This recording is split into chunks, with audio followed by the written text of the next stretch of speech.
Okay, good morning, everybody. So it is the UnityNet Indigenous Global Unity Summit event. We are in week 63, one day before World Humanitarian Day.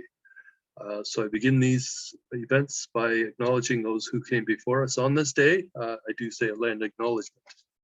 And so we begin today by acknowledging that we walk upon the traditional territories of Indigenous peoples. We recognize their history, spirituality, culture, and stewardship of the land, and are grateful to all Indigenous groups for their commitment to protect the land and its resources. We are committed to reconciliation, partnership, and enhanced understanding. We acknowledge the land we're meeting on here in the Greater Toronto Area is the traditional territory of many nations, including the Mississaugas of the Credit, the Wendat, the Chippewa, the Haudenosaunee, and the Anishinaabe peoples, and is now home to many diverse peoples. We'd also like to acknowledge the land we're on here is at the meeting place of two treaties, the lands of the Mississaugas of the Credit and those of the First Nations of the Williams Treaty. We thank them and other Indigenous peoples for sharing this land with us. We also acknowledge and recognize all of the world's Indigenous peoples as stewards of Mother Earth. So what I like to also say is Sawubona, which means I see you, I see myself in you, I see your hopes, your dreams, and your struggles. I see your ancestors as well, because interconnectedness does not end with two people who are greeting each other. It extends to include the ancestors. All beings and Mother Nature are interconnected. There is no sense of being separate. I see myself in all beings, and therefore, if I harm other beings or Mother Nature, it translates into harming myself. So at the beginning of these, before I go into the presentation, I like to say the events that are coming up. The first one is actually National Water Quality Month, which I had not recognized until just yesterday when I noticed a note about this. Apparently August is National Water Quality Month, which is dedicated to making the most of the relatively small amount of fresh water we have, because having clean water is vital to our individual health, our collective agricultural needs, and the needs of our environment.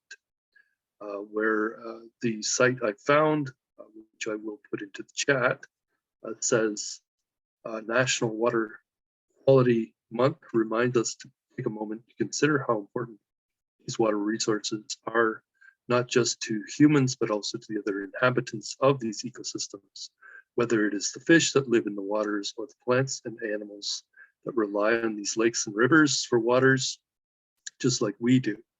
By thinking about the little things that you do on a daily basis that have a negative effect on water quality, you'll be one step closer to making a difference.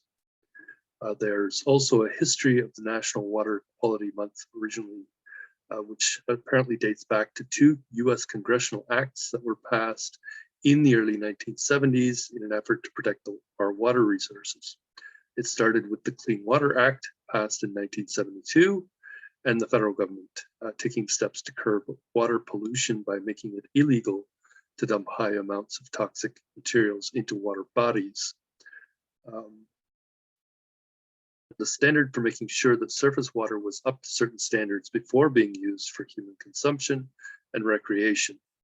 In 1974, the Safe Drinking Water Act was passed to further protect the quality of groundwater in public water systems. From there, National Water Quality Month was founded in 2005 by the Environmental Protection Agency of the US and backed by the United Nations in an effort to promote civic discourse about how to conserve our natural water resources by starting conversations on what we can do in our own households and communities to ensure that we have access to safe, clean drinking water for generations to come. I also wanted to mention yesterday, Wednesday, August 17th, was Marcus Garvey Day, which was celebrated in Jamaica, but we hope now worldwide. Again, in the chat, I will put a link to the website of the government of Jamaica that describes Marcus Garvey Day, which is something Jamaicans celebrate each year, which honors Daddy Marcus, the Jamaican-born political activist, orator, publisher, journalist, and entrepreneur who fought for the rights of Afro-Jamaicans. Marcus Garvey was born August 17th, 1887 in St. Anne's Bay, Jamaica. Marcus Mosiah Garvey was a Jamaican-born Black political activist, publisher, and journalist, to name a few. Garvey was probably the most charismatic Afro-American leader until Dr. Martin Luther King Jr. Dr. Julius Garvey, the son of the national hero, pointed to the teaching of Marcus Garvey's philosophies in schools as part of the new civics curriculum as another positive step in honoring his father. As he said, as we look back on 50 years of independence, we have to look at the positive, but we also have to look at what we didn't do.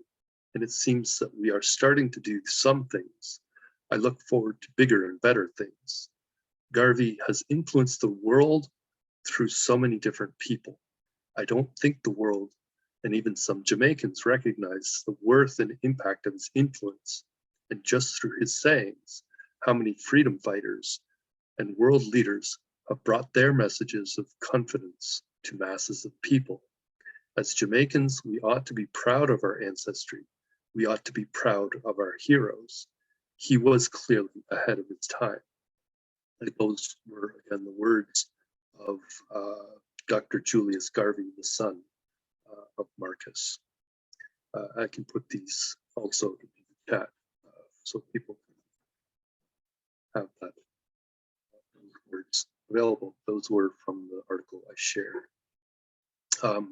Also today, the theme of today's IGU Summit is related to tomorrow, which is World Humanitarian Day, which is described by the UN as a global celebration of people helping people. It's intended to raise public awareness of humanitarian assistance worldwide and the people who risk their lives working for humanitarian causes. The day was designated in memory of the 19th August 2003 bomb attack on the Canal Hotel in Baghdad, Iraq, which killed 22 people, including the chief humanitarian in Iraq, Sergio Vieira de Mayo. In 2009, the UN General Assembly formalized the day as World Humanitarian Day, with World Humanitarian Day 2021 being designated to the human race, a global challenge for climate action in solidarity with the people who need it most. And this year, in 2022, the hashtag for the event, the 11th World Humanitarian Day, will be or is real life heroes. So this year's campaign wants to share inspirational personal stories of the humanitarians that have been heroes during the COVID-19 pandemic in particular. Where our guest speaker today also has a big event tomorrow with the theme Real Life Heroes, which I'll also put details into the chat so that people can register for this event as well. And so to move forward, I just want to all of this information so that people have this available to them. So I wanted to mention one other event is coming up on Sunday, August 21st. There is a Project Drawdown Climate Solutions in Action breakout session, which is actually taking place in New York City at the Javits Center. This is a joint project, Drawdown, the world's leading resource for climate solutions. They will have 3 action-oriented sessions during the New York City Climate Week 2022. The first session being called Show Me the Money, the role of investors and philanthropists in advancing climate solutions. The second section called New Leaders Making Big Moves, the culture makers opening up new possibilities for climate action. And then the third session is called Achieving Drawdown: What New Levers can Companies Pull to Help the World Achieve Drawdown. Again, I am putting all of this information into the chat so people can see who are these people from Drawdown who are speaking during this event. So this month as well of August is important for us because it did have the first International Day of the World's Indigenous Peoples on Tuesday, August 9th. And the day being intended, of course, to start the Ad Hoc International Advisory Board of Goodwill Ambassadors and UnityNet 11 days of the Globally Coordinated Community Bubble Fund Festivals Week, which continues until World Humanitarian Day, the Friday, August 19th. This year, intended to be the last day of the 11 days of the Globally Coordinated Community Bubble Fund Festival Week, with the most important day of the Coordinated Bubble Fund Festival Week being tomorrow, that was last week, Friday, August 12th, International Youth Day. And so during the 11 days window, UnityNet leaders are encouraged in all local communities to have these Bubble Fund festivals on any date between August 9th and 19th, but especially to try to have it in or around International Youth Day, which is August 12th. So again, I put into the chat some additional information about these events that are coming up or have already happened, including National Youth Day.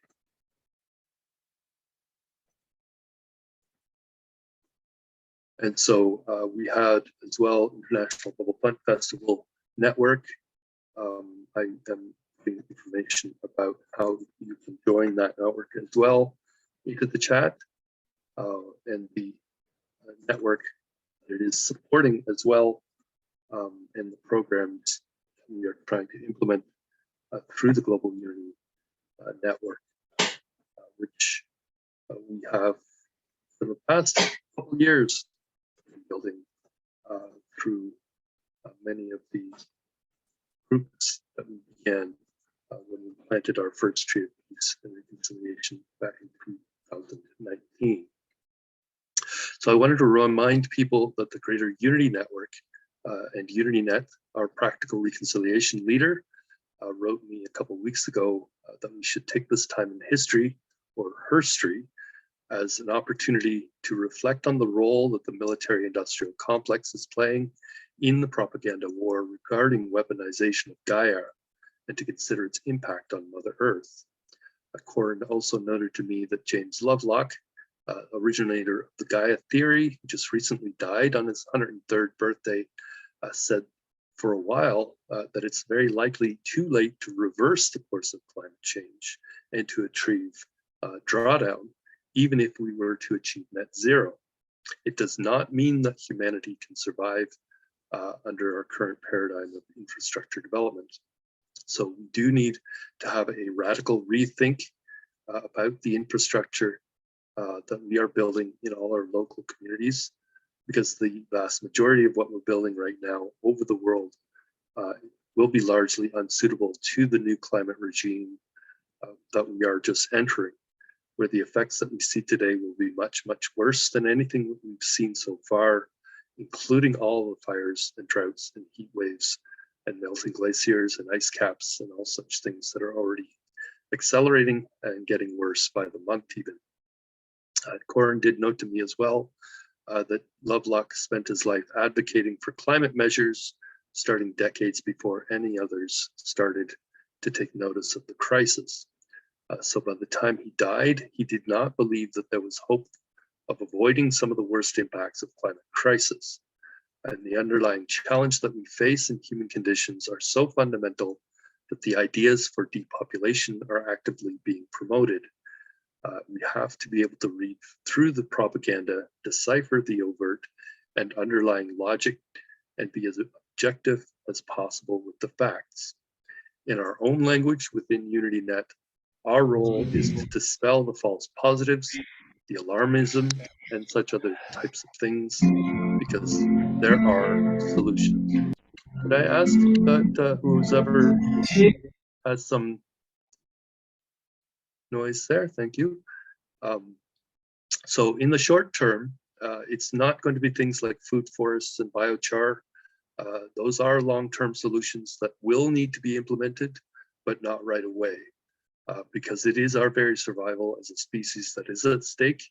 We will need to find ways to adapt to this new climate paradigm because it is happening. It will continue to get worse, perhaps even far worse.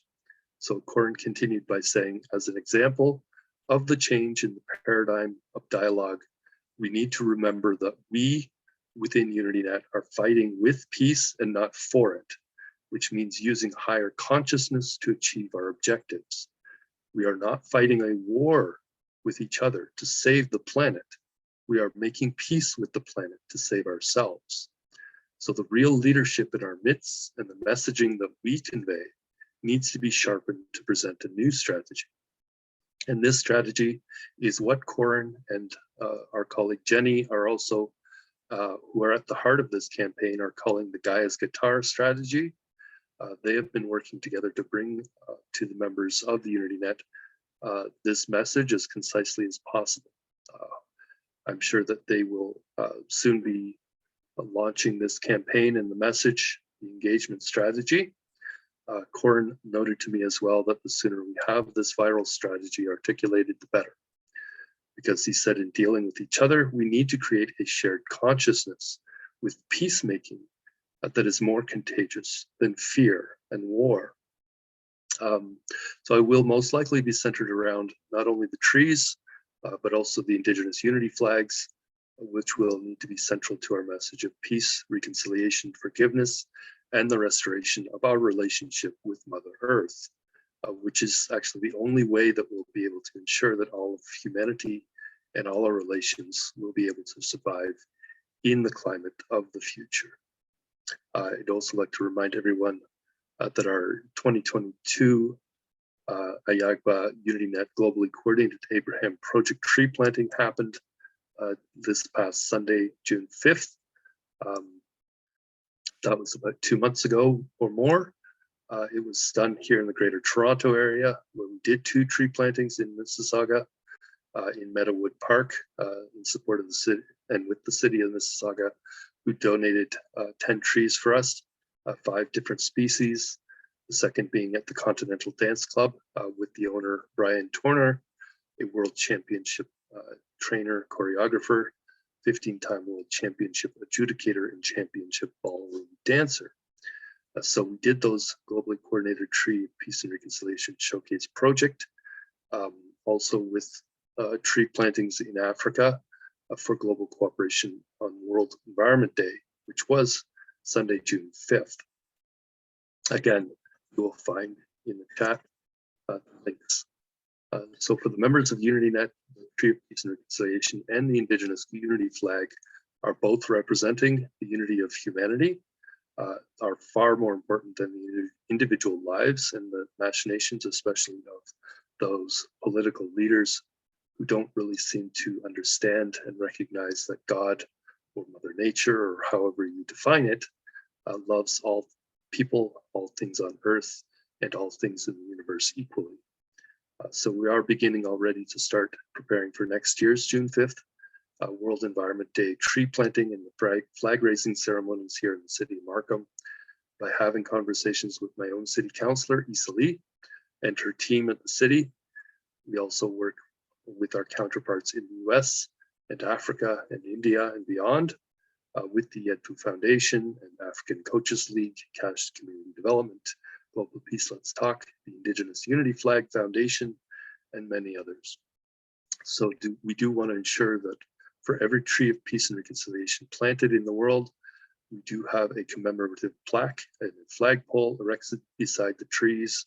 And we also have an Indigenous Unity flag raising ceremony at the time of the planting, along with this Pledge of Allegiance from the members of the local INAP collaborative as a promise that they will empower the local humanitarian entrepreneurs, our FFHE, who are implementing the local solutions to achieving the global goals locally, and that the place where the flag and the tree are planted become these sacred spaces in all the local communities as symbols of peace, reconciliation, forgiveness, compassion, collaboration, and regeneration.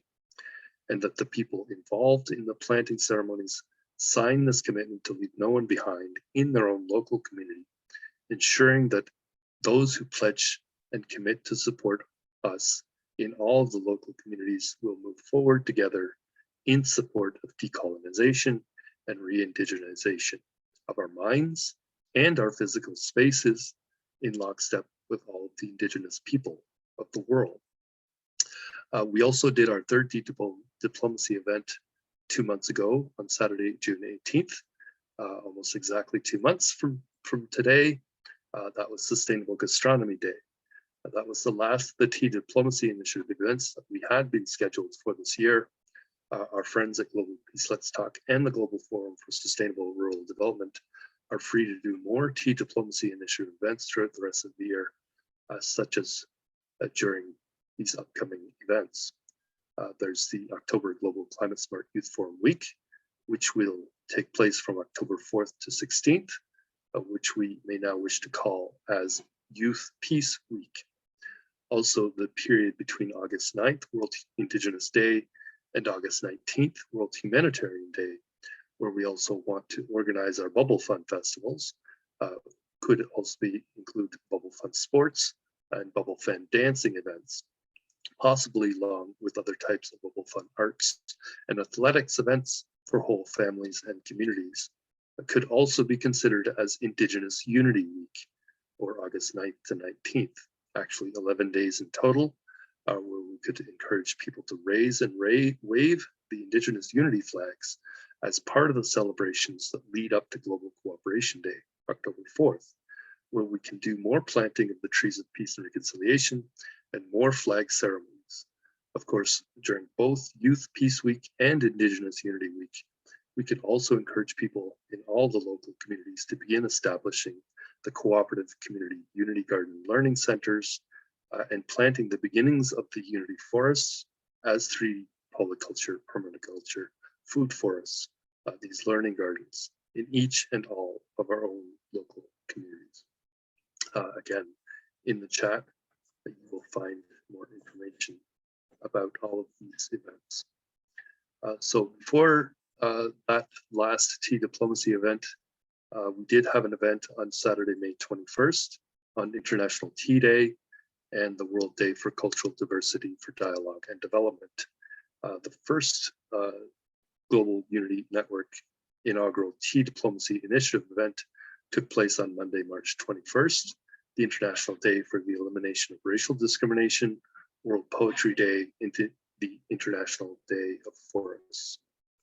Again, in the chat, you will find links to all of these important events and additional information. As well, you will find the links to this first Tea Diplomacy Initiative event, as well as the Week of Solidarity with the people struggling against racism and racial discrimination, and the International Day for the Elimination of Racial Discrimination. You'll also find a link to World Poetry Day, which was also an important day that we commemorated, along with Indigenous Languages Day and the International Day of Forests, which are all, again, important days in our schedule of events that we would like to do every year. So I would like to know if perhaps Joseph would like to go ahead and we can do the, or I guess it's James that would be doing the presentation today. And if we have some time afterward, I can go through the standard opening event.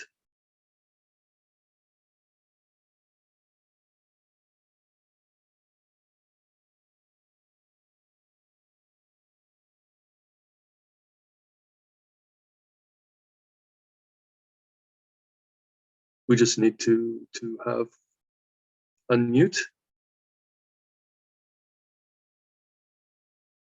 Who will be making the presentation today?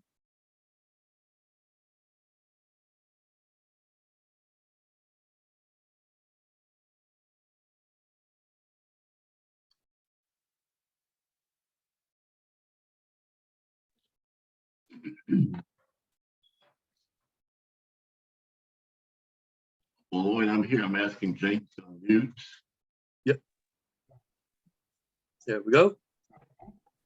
All right. Morning, James. Yeah. Thank you so much. It's a pleasure coming on board today. Thank you, Ambassador Lloyd, and His Excellency, Honorable Dr. Ambassador Andrew Williams Jr. So it's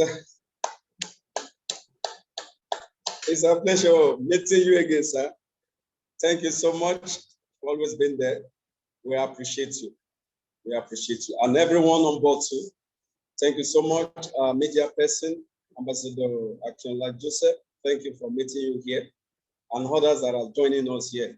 So thank you for having us on board to discuss more about humanitarianism and the award presentation. And with me from WOP is Chima Francisca, the Honorable Admin for WOP. I would like her to unmute and introduce herself briefly before I proceed further in the presentation for today. You can see her looking glittering, shining there. That's Honorable Admin, Chima Francisca. Please introduce yourself to the house for Ambassador Andrew to know you better, and Ambassador Lloyd Abbott. Go ahead, please. Okay, good afternoon, everybody. My name is Chaplain Francisca Chima. I'm actually an identity and transformational coach. And basically what I do is I guide and train individuals and organizations on how to identify the gifts inherent in them for global dominance, and also to live a life of influence and impact. Basically, that's what I do. And now I'm also an admin with World Humanitarian Organization for Peace and Equity, and I'm working with wonderful Pastor Chaplain James. Thank you so much. Thank you. In case you don't know, this is Honorable Ambassador Dr. Andrew Williams Jr. He's the international chairperson for World Humanitarian Organization for Peace and Equity, and I'm doing this official introduction because you have not met him before. So right here is your international chair of WOP, World Humanitarian Organization for Peace and Equity. Your Excellencies, I meet your admin, Chima Francisca. So it's a pleasure meeting yourself today. So thank you so much. Right away, I would like to quickly share my screen and see how God help us here. And by the way, I did in the chat put a link to today's presentation. You can copy that link and post it anywhere. And you can also have it for yourself to review it later if you choose. Thank you.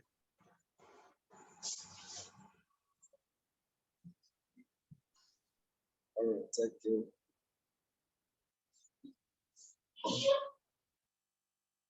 So I don't know if you can all see my screen.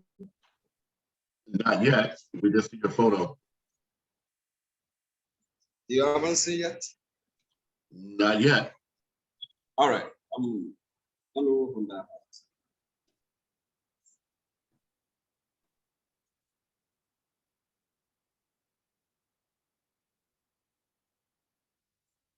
Sorry, I'm coming.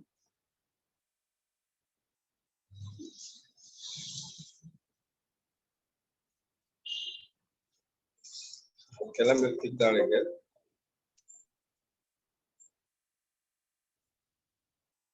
This one is somewhere. Stay on.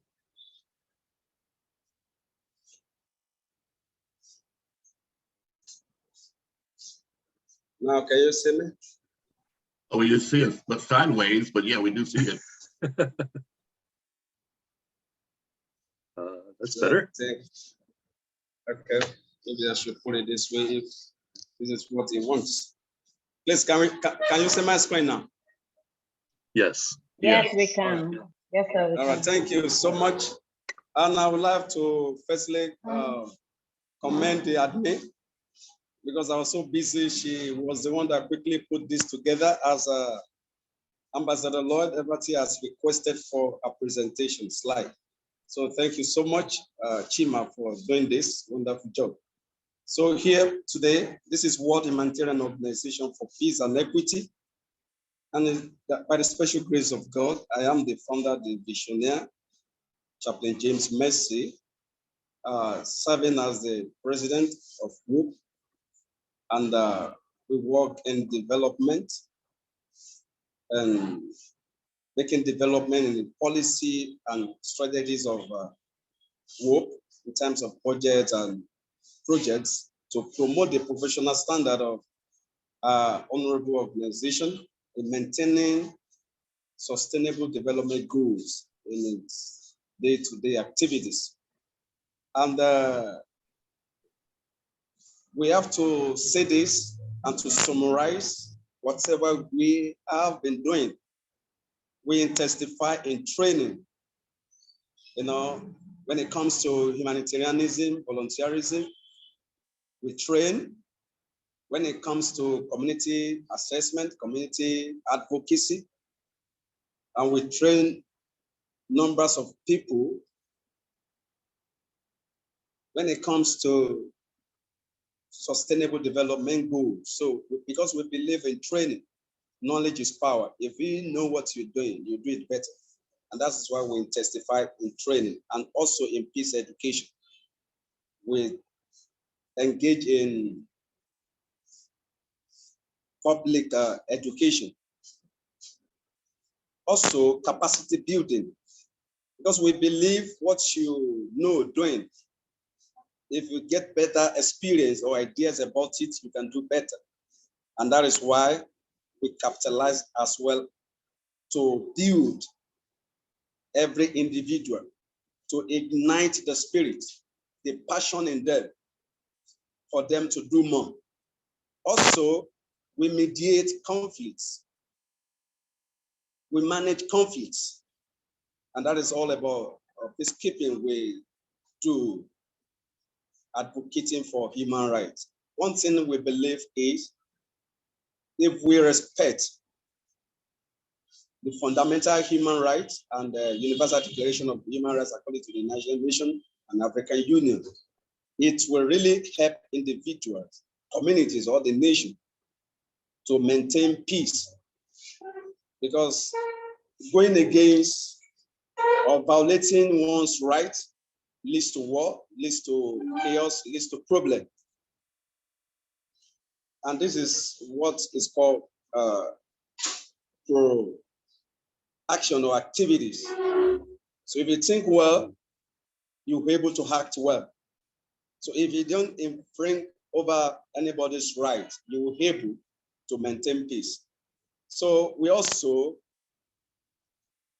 work on localization of the sustainable development goals for humanity. So it won't just be paper or board or theoretical aspects. So we engage in community services in implementation of the sustainable development goals to humanity.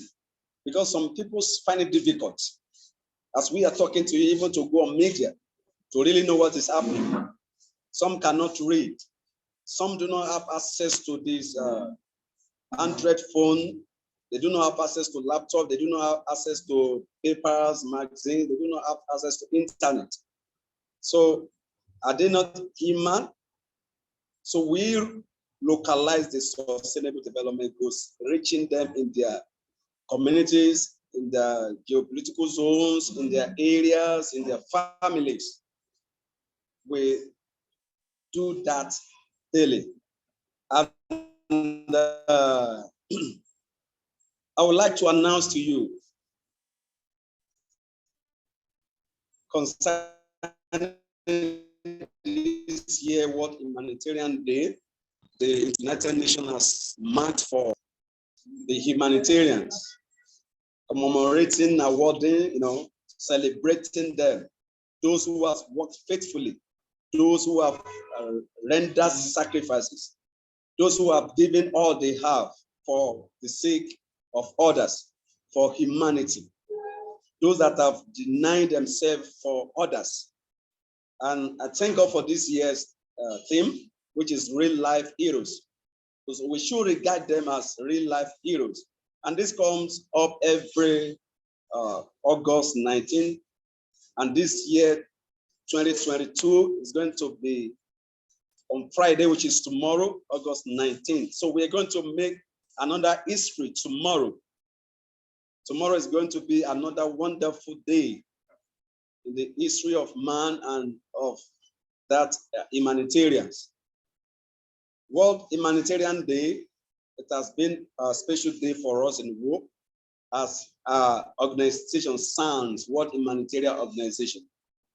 As per what we do, reaching out to humanity. So it's more important to us. So what we do is to scout, search, make research on every individual who has given all, who has contributed more to development of humanity, development of communities, development of or building the nation. So WOP is shining the spotlight on some of the volunteers, professionals, and crisis-affected people who deliver urgent health care or health care, shelter, food, protection, water, and many more that has been done. In fact, when we begin to scout, I have one Elijah. She said to me that she was happy that she was nominated, but she has somebody that she would like to nominate for us. If we should drop her, that she will even be happy if that woman is being brought up for this award or recognition. She mentioned several activities single-handedly which this woman has done before COVID-19 time, post-COVID-19, and she's still doing it. She forwarded some pictures, some activities, and some audios to me, at least to know more about this woman. I was touched. That is humanitarianism we talk about. You saw an offer, you still prefer that to be given to somebody else because you know what that person does. I have to appreciate her more that, madam, even if we are still contemplating either to put you on board or not, for this you have done, still giving to another what belongs to you. We make sure we bring you on board because somebody has nominated you for this recognition. So it's part of what we look into, people that live a civilized life. So tomorrow, August 19th, we are having special dignitaries for the program tomorrow. And it's by the special grace of God, tomorrow's program, the host is WOP. The moderator for that tomorrow's program is one of our board member, is Princess Sevi from South Africa. She's going to be there live. She's moderating the program. And the chief speaker for tomorrow's program is going to be from United States of America, and a person of Under Daniels is the chairperson of the Peoples of Africans Union, Friends of Africa Union. Yes, Friends of the African Union. Yes, Friends of the African Union. Thank you, sir. He's going to be the chairperson tomorrow. He's a very good friend to Honorable Dr. Ambassador Andrew Williams Jr. because I even met him through His Excellency. So tomorrow is going to be there live. He's going to be the chairperson. And of course, we have a professor from University of Ibadan here in Nigeria, Professor Ruth Adeomosis. She's going to be there live too tomorrow. And of course, Dr. Yewande Okunoro is going to be speaker too. She's also a member of WOP, council member. And as well is Honorable Dr. Ambassador Williams Jr. is the co-host. He has been so wonderful when it comes to hosting our programs. And by the special grace of God, tomorrow too is going to be there live. And tomorrow is going to talk more about AHIABGA network, the membership drive, and so on and so forth. So it's going to be a wonderful one. And tomorrow, the awardees, we don't just speak from Africa, we don't just speak from Nigeria, we don't just speak from US, we don't just speak from UK. It is all over the world. Those that we know that they are into one humanitarian services or the other, or leading one NGOs or the other. And through nomination, we are able to resolve at these few people you see here. They are more than this, but we are going to resolve on this because of the exceptional programs or activities. Like here, Professor Mbato Wato from Italy, and here is Dr. Kalima is from US. We have another person from Italy, then Louis from US, from Lebanon. We have Nigeria as well, Moses, and we have from Libya, Fumilayo. We have from India here. Here is the president for International Peace Corps. And we also have another Elijah. She's here in Nigeria. She just US. Hello. Hello. Hello. Hello, mo one program soro.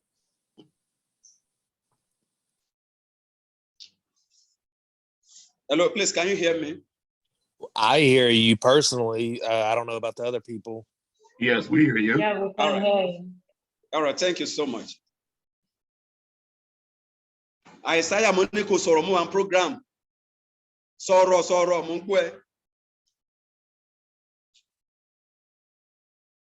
So sorry, I think that's the network is somehow breaking. So we have another person from Argentina. We have from India as well. This man Otumba is from Nigeria. In fact, we have wonderful people here who have lived a sacrificial life for humanity. And this is not going to be only for World Humanitarian Days. Subsequently, we're going to be having them on board to speak on our programs. And for more programs, we'll be engaging them, at least to proceed further in what we have started. And we believe everyone that is into humanitarianism has that spirit or gift or passion for promotion of peace and equity, development for humanity, community, and the nation. So we also believe in them that they can do more if they have opportunities. Now, this is World Humanitarian Organization for Peace and Equity. The program for tomorrow, we have all participants from different countries. Firstly, we are going to take attendance of people as they are coming in. I know all over the world, from different continents and countries will be represented in the program. Then after that, we're going to take the Nigerian national anthem because we officially host the program. Then the recognition of dignitaries and guest speakers. The moderator is going to take care of that, which is Princess Sevi. Then the welcome address by the host, Chaplain James. The chief speaker is going to come on board, Ambassador Daniels Jr. Then we are going to allow His Excellency Honorable Andrew Williams Jr. from United States of America to talk about AHIABGA national multilingual network that is all over the world now. The network is so strong. Wherever you mention AHIABGA, everybody hears about it, knows about it. So you're going to tell us more tomorrow, about like 10 minutes, the drive, the membership, the network, the connectivity. And after that, we're going to move to the other speaker from the University of Ibadan, the professor. We'll talk before we go into international projects for WOP. And Dr. Yewande is going to undo that. Then before we go into induction and award presentations. Then tomorrow as well, we want to launch humanitarian radio here in Lagos, Nigeria. And the launch is going to be tomorrow because we need support for that radio. We want people to be hearing us. We want them to call in. So it's going to be live radio. We want them to call in, want them to participate in the program. We'll be inviting different kind of people in their profession to talk, to come and talk on human rights, on peace education. Like the barristers, now the lawyers, we want them to talk because some people do not know the fundamental human rights, their rights. So when we have them, they will be able to educate them more about their rights. When this happens, this is what you have to do. Most cases we have here, when it comes to human rights or mediation, it is landlords and tenants. Every day, the landlords keep on increasing the house rent. This year, if a tenant pays, let's assume 100,000 naira for a year annually, the next payment, he might say it is now 250,000 naira. The next payment, they might say it is 350,000 naira. So like that. So there are many challenges. And because of this, some tenants refuse to pay the landlords. So they have to bring their case to us to mediate to see what is happening.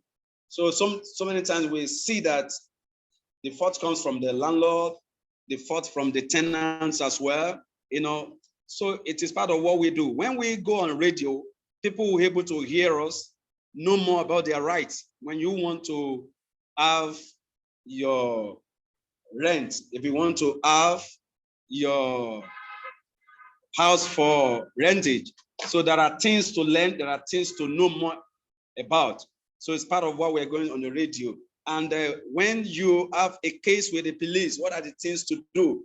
Because a case was reported to us that somebody was arrested and the wife went to the police station to give the husband food to eat.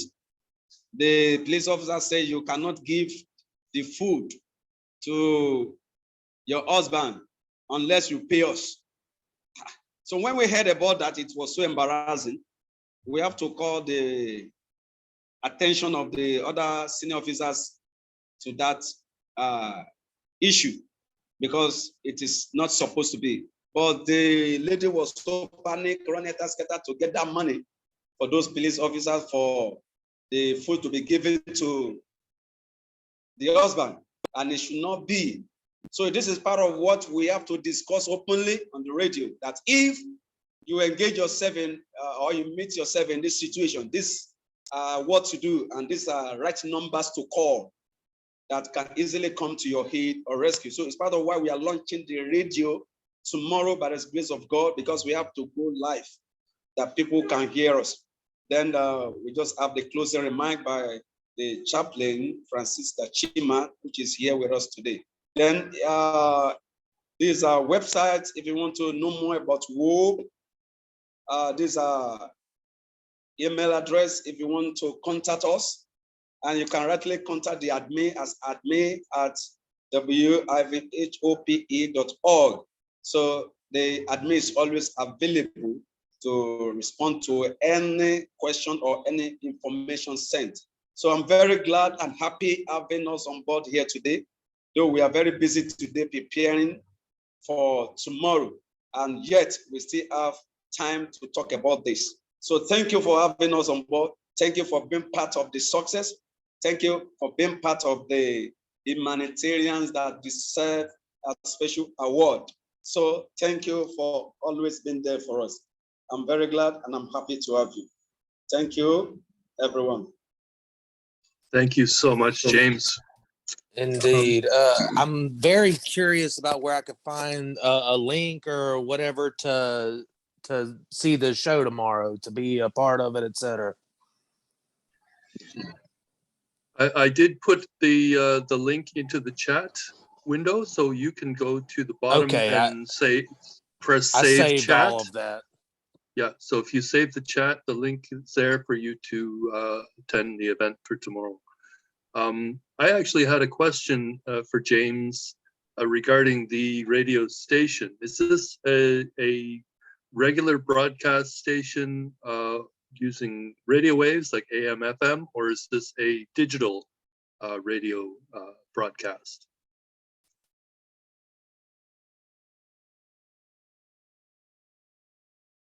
James? Pastor James, are you there? You need to unmute yourself.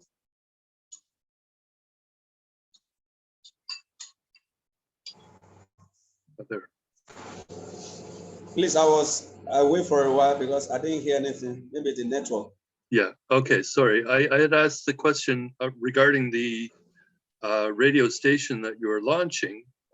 Is this a regular broadcast using AM, FM, or is this a digital broadcast? It's going to be FM and it's going to be regular once a week. So we have been given Wednesdays. We have been given Wednesdays, and it's going to be an hour program between 12 noon to 1 p.m. Nigerian time. So it is a regular FM radio. Yes, it's going to be. We are going to be live weekly, so we want people to hear us more. So because on the radio, it can be everywhere at the same time that people hear us. Unlike when you have it a seminar or conference in your office, so it goes more wider. So we want to use that at least to reach out to people when it comes to their fundamental human rights. Mm-hmm. No, it's a very good time slot. I think when people are having lunch, perhaps, right? And you will be ready too, because you might be connected at times to speak on the radio, and it's going to be it's a national radio here. So we might want to hear you from Canada. Ambassador Andrew might come up on board from US. We want to hear more about what human rights is all about and the Universal Declaration of Human Rights. Mm-hmm. So it's hopefully it's also going to be accessible digitally as well, so people from around the world can actually tune in. Yes. Yes. So we must make sure that it's accessible and available for everyone who wants to bring on board. Interestingly, when I first had my cell phone, one of the very first apps that I installed was a very interesting app. It allowed anybody to listen to any radio station in any country, in any city around the world. Just zoom in on actually it was like a Google map type of thing, and you could just zoom in to the city and see what stations were broadcasting, and then you could just click on one of them and listen. It was an interesting app. I don't have it anymore, but I used it for a little while at the beginning. So I don't know if there are other questions from any other of the audience members here. We could go through and do the regular IGU Summit introduction as well. I don't know if James or Joseph or others have seen it before. Or Dylan's new on this call. Did you want to do that, Andrew? Perhaps? Yeah, perhaps we could just briefly allow the new people that haven't been here before to introduce themselves and then do your regular introduction. I think that will be the way to go. Okay, we'll do that. So I think we've not heard from Dylan except for a brief comment he made, but he should hopefully tell us about himself.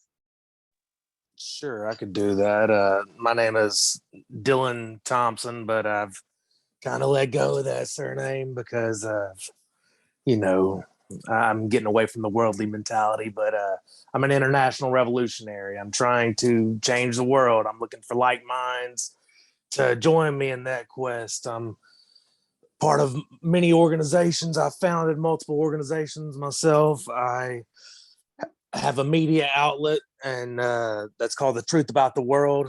I'm got an American revolutionary outlet that's called We the People Have the Power. I'm also trying to do much work in Africa. So obviously one of the most needed places, and places that need our help as well. So I'm trying to get that in a proper place. Sorry, I'm kind of busy getting dressed to go to work right now. But basically, I'm a revolutionary through and through, and I'm also trying to find financial partnership as well internationally, because I've got major financial plans, and that's going to fund the revolution in the end, honestly, as well as the economy I've designed. I've designed a new economy. I've designed an entire new world, honestly. I dropped the link in the chat. I hope you guys will go save that and check out all those links. It's much to read, but it's worth it, I believe. And I'd love to hear any comments y'all have, any suggestions, any ideas to add into it. I'm looking forward to working with you guys. I hope that we can all do great things together. Thank you so much. So it's Dylan, we see Dylan King, but you mentioned another name, Dylan. That's right. That's what I'm gonna be going by. That's what you'll see me go by. That's what you'll find me on Facebook, etc. That's who I am. All right. Very nice to meet you, Dylan. I think perhaps we have only Francisca, who has introduced herself, I believe, as well already. And Roderick just came back in. Roderick. Okay, I didn't notice that. So Roderick, would you like to introduce yourself as well?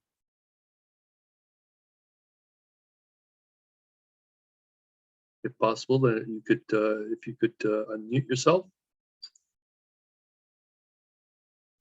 No worries, we accept anonymous audience as well, so.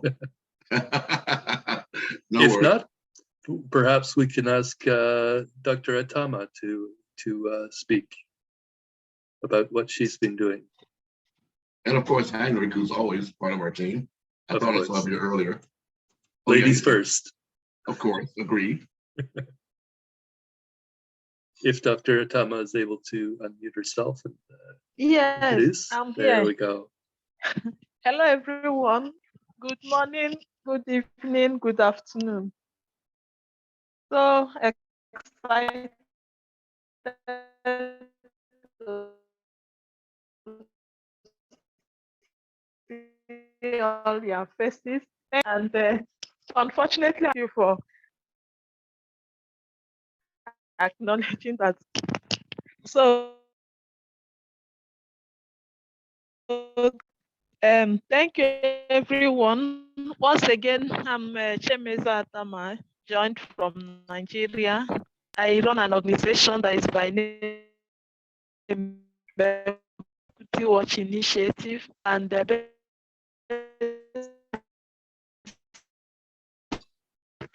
what we are committed to is to end gender-based violence. And to end gender-based violence, we need to do a whole lot to end gender too. So we work around the issues of menstrual hygiene,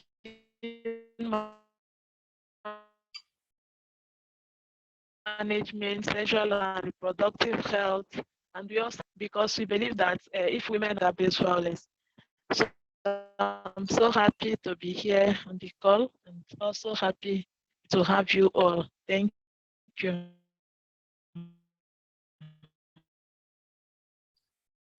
So thank you, Dr. Atam. I turned off my video because I was trying to save a little bit of your bandwidth. I know you have some connection issues. It was difficult to hear. And the organization, if in case people didn't hear, is Equity Watch Initiative. I'm hoping, Dr. Atama, you can also put the links to your organization into the chat so people can visit your sites as well, whether it's a website or social media. Thank you. Thank you. I'll do that immediately. Mm-hmm. And then it would be great if we could hear from Heinrich. Yes, good afternoon, everybody. My name is Heinrich van der Merwe. I'm from South Africa, in the Gauteng province, the Witwatersrand watershed, next to the Vaal River, one of the most beautiful pieces of land next to a river, I believe, in the world, but unfortunately highly polluted, and we need to do something about it. Yeah, my background is agricultural engineering, industrial engineering, and you know, I've got a holistic approach to the UnityNet participation. My philosophy is that we need to identify catalytic projects that can ignite the things that we are standing for and make things happen. We need to be very sensitive to the livability issues.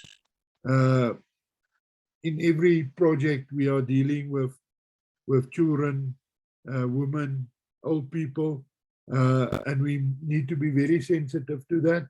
And everything that we touch should be community-based, transparent, and we should take the community with us. That is the philosophy that I would like to share with my colleagues at UnityNet.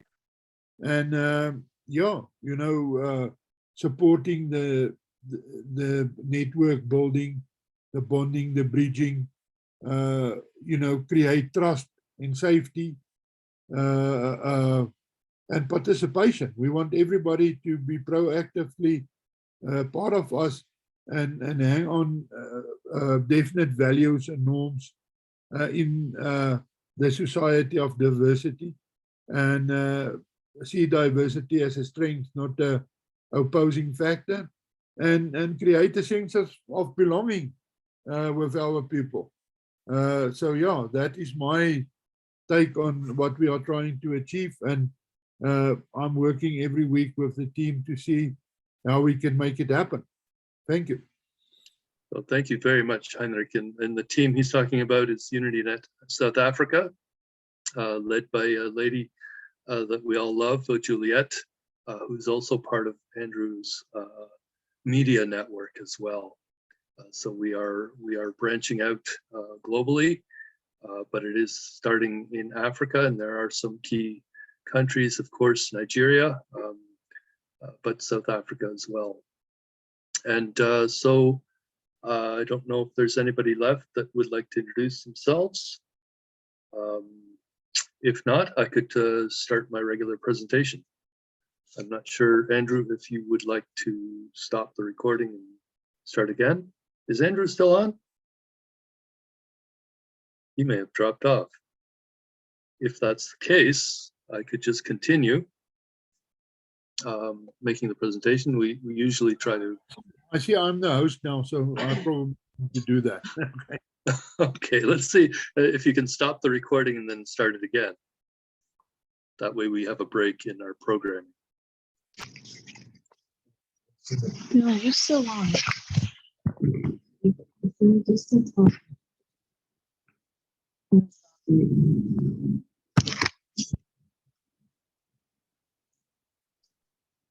Have you been able to figure that out, Heinrich? I'm at the same time trying to admit the guys that wants to come in on the call. Everything just changes. I don't know what. I'm seeing two Josephs as well. Did Joseph introduce himself? And James. My bad. All right, great. It's a pleasure being here